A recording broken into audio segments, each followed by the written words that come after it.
Baiklah, selamat malam teman-teman semua. Shalom, Assalamualaikum warahmatullahi wabarakatuh. Puji syukur kita panjatkan kehadirat Tuhan karena atas tuntunan penyertaannya kita boleh dipertemukan kembali dalam kelas hari ini, mata pelajaran basis data. Namun sebelum kita memulaikan pembelajaran kita, ada baiknya kita awali dengan doa. Untuk itu saya minta kesediaan dari salah satu peserta didik untuk dapat memimpin kita dalam doa. Dipersilakan.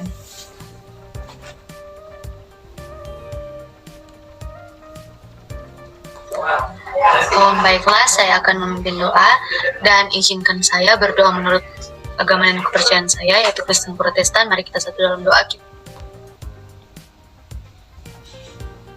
berdoa. Amin. Baiklah, terima kasih Helga yang telah memimpin kita dalam doa buka.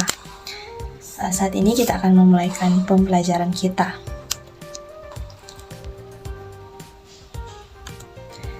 Nah, dalam pembelajaran hari ini kita akan mempelajari tentang salah satu topik penting dari mata pelajaran kita basis data ini, di mana topik ini sangat bermanfaat nantinya. Untuk itu, saya harapkan teman-teman peserta didik dapat konsentrasi, dapat fokus dalam pembelajaran ini, sehingga apa yang kita pelajari nanti itu dapat dipahami dengan baik.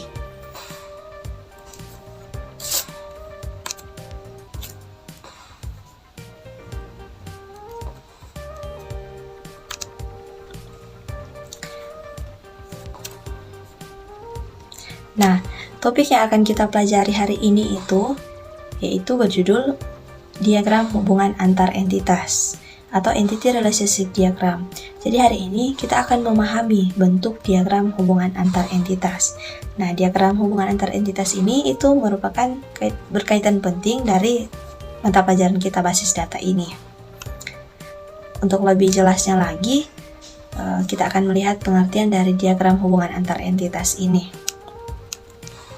Namun sebelum itu, tujuan dari pembelajaran kita hari ini itu ada dua, yaitu yang pertama di sini diharapkan peserta didik mampu memahami dan menerapkan diagram entitas dan simbolnya, serta menemukan solusi dari permasalahan menggunakan diagram entitas. Dan yang kedua, merancang diagram entitas menggunakan aplikasi untuk menyajikan hasil hubungan keterkaitan antar data dengan cermat dan teliti. Jadi itulah tujuan dari pembelajaran kita. Maka seperti yang tadi saya katakan bahwa kiranya teman-teman semua dapat fokus, dapat konsentrasi sehingga tujuan dari pembelajaran kita ini akan tercapai.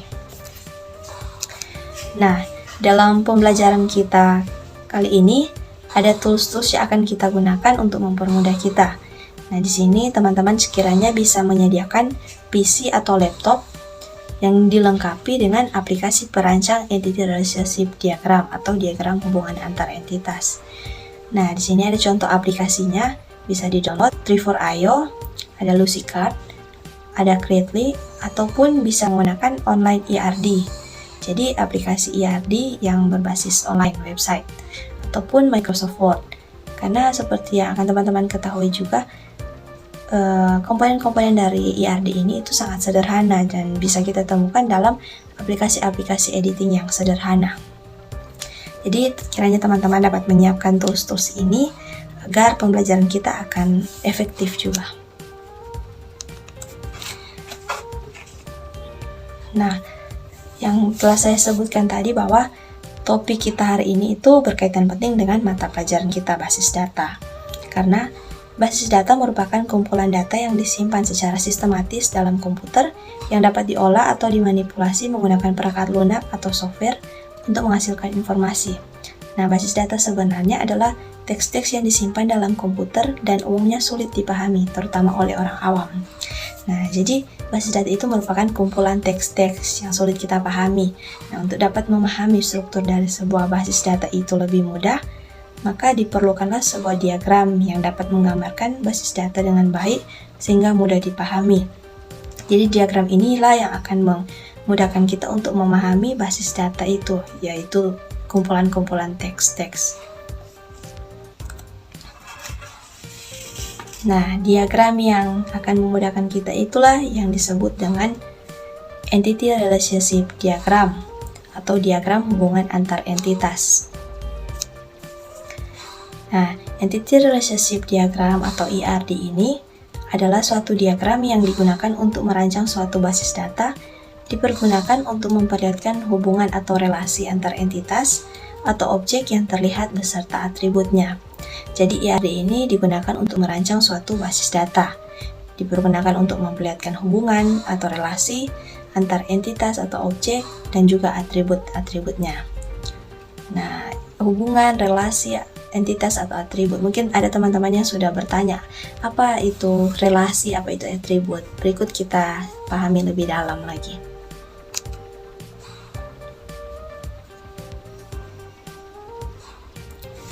Jadi dalam Entity Relationship Diagram itu ada komponen-komponennya. Nah, di sini ada 5 komponen dasar dari ERD. Yaitu yang pertama ada entitas, di mana entitas ini dinotasikan dengan persegi panjang, yaitu kumpulan dari objek yang dapat diidentifikasi secara unik. Dan juga ada relasi yang dinotasikan dengan belah ketupat, yaitu hubungan yang terjadi antara satu atau lebih entitas. Dan juga ada atribut yang dinotasikan dengan elips, yaitu karakteristik dari entitas atau relasi yang merupakan penjelasan detail tentang entitas. Berikutnya ada garis, hubungan antara entity atau atributnya. Jadi garis ini yang menghubungkan semua komponen yang ada dalam ERD.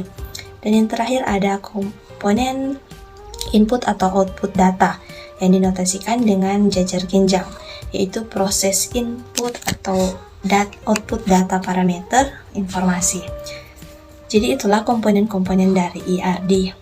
Nah, untuk lebih memudahkan kita memahami bagaimana ERD itu, kita akan melihat contoh dari ERD.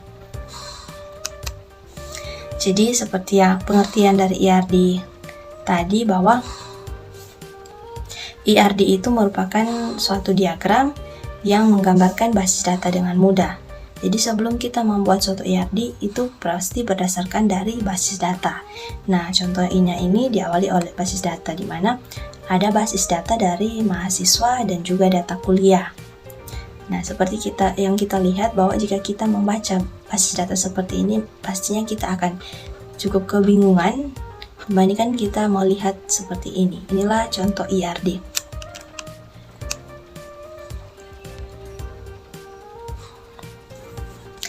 Nah, bisa dilihat dibandingkan kita membaca basis data tadi, kita akan lebih mudah melihat ERD seperti ini atau diagram. Jadi di sini ada 2 entitas, yaitu yang pertama mahasiswa dan juga ada mata kuliah. Jadi ada 2 entitas di mana mahasiswa dan mata kuliah.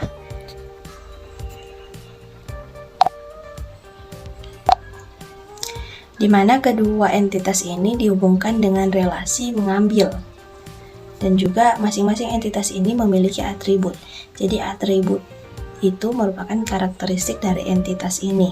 Entitas merupakan objek yang dapat diidentifikasi. Jadi misalnya di sini ada entitas mahasiswa. Entitas mahasiswa dengan atribut NIM, nama, dan prodi. Dan juga entitas mata kuliah memiliki atribut nama MK dan juga kode MK. Itulah contoh dari ERD. Nah, mungkin teman-teman di sini bisa cukup paham bagaimana itu ERD, karena sudah jelas bahwa ERD ini merupakan diagram yang menggambarkan basis data itu dengan mudah. Itulah penjelasan singkat mengenai ERD.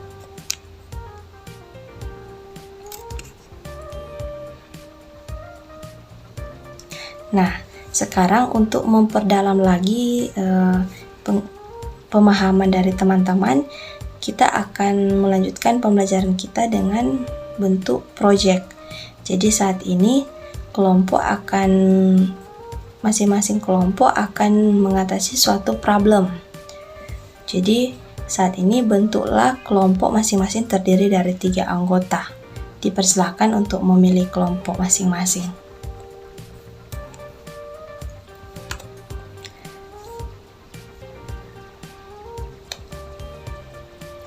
Nah, baiklah, jika sudah, tolong disimak baik-baik. Ini berikut adalah problem yang harus diselesaikan oleh kelompok.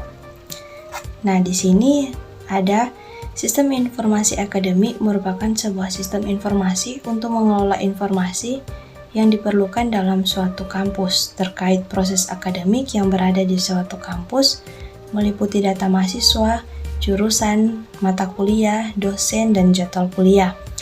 Aturan akademik harus diatasi pada sistem informasi akademik yang akan dimodelkan adalah sebagai berikut. Yang pertama, seorang mahasiswa wajib mempunyai jurusan atau program studi. Kedua, mahasiswa dapat mengambil mata kuliah pada setiap semester dan seterusnya. Jadi itulah problem yang harus diselesaikan kelompok. Nah, dari problem itu, buatlah entity relationship diagram. Yaitu jadi problem di atas itu dapat diatasi dengan entity relationship diagram. Jadi dipersilakan kelompok untuk menggali informasi sebanyak-banyaknya. Kemudian rancanglah IRD menggunakan tools atau aplikasi. Nah, setelah kelompok merancang, sementara itu dokumentasikan juga proses perancangannya dengan video dan buatlah laporan. Jadi saya berikan waktu 75 menit, dipersilakan dari sekarang. Selamat mengerjakan.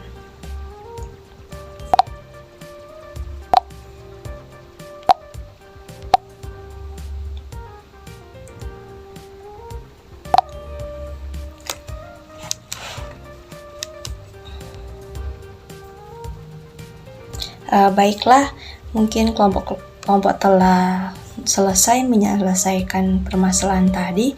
Saat ini kita tiba pada penyajian hasil bahasan.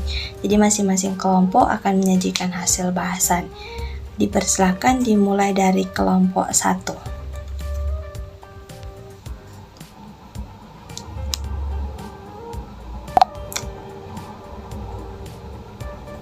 Baik, terima kasih.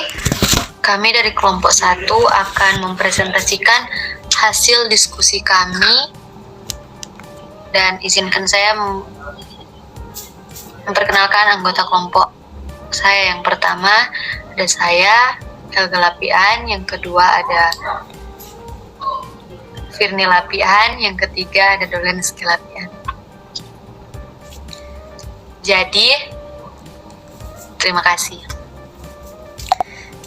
Baiklah, terima kasih untuk kelompok-kelompok yang telah menyajikan hasil bahasan.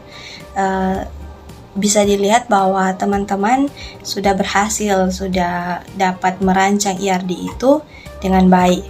Nah, untuk melihat lagi bahwa sampai di mana pengertian atau pemahaman dari teman-teman, saat ini kita akan mengadakan online quiz menggunakan aplikasi yang biasa kita gunakan. Jadi teman-teman dipersilakan untuk membuka aplikasi tersebut. Kita akan online quiz selama 10 menit. Baiklah, jika sudah, quiz dimulai dari sekarang.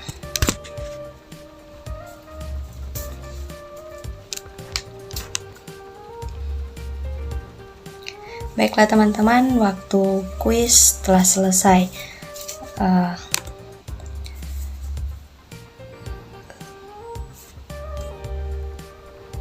Jadi dalam pembelajaran kita hari ini itu ada 3 penilaian yang diambil, di mana ada penilaian sikap yang saya lakukan tadi melalui observasi, dan juga ada kedua penilaian pengetahuan yang tadi saya lakukan dengan online quiz. Teman-teman telah mengerjakannya.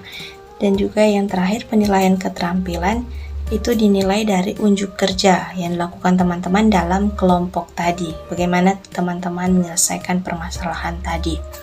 Itulah penilaian kita di dalam pembelajaran hari ini.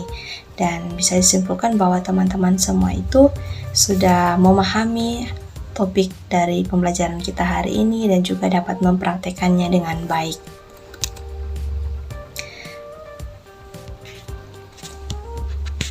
Jadi, terima kasih banyak untuk teman-teman peserta didik semua yang telah konsentrasi dan juga fokus dalam pembelajaran hari ini, sehingga juga mendapatkan hasil yang baik. Namun sebelum kita menutup pembelajaran kita hari ini, ada baiknya kita tutup dengan doa juga. Maka diminta kesediaan dari peserta didik untuk memimpin kita dalam doa.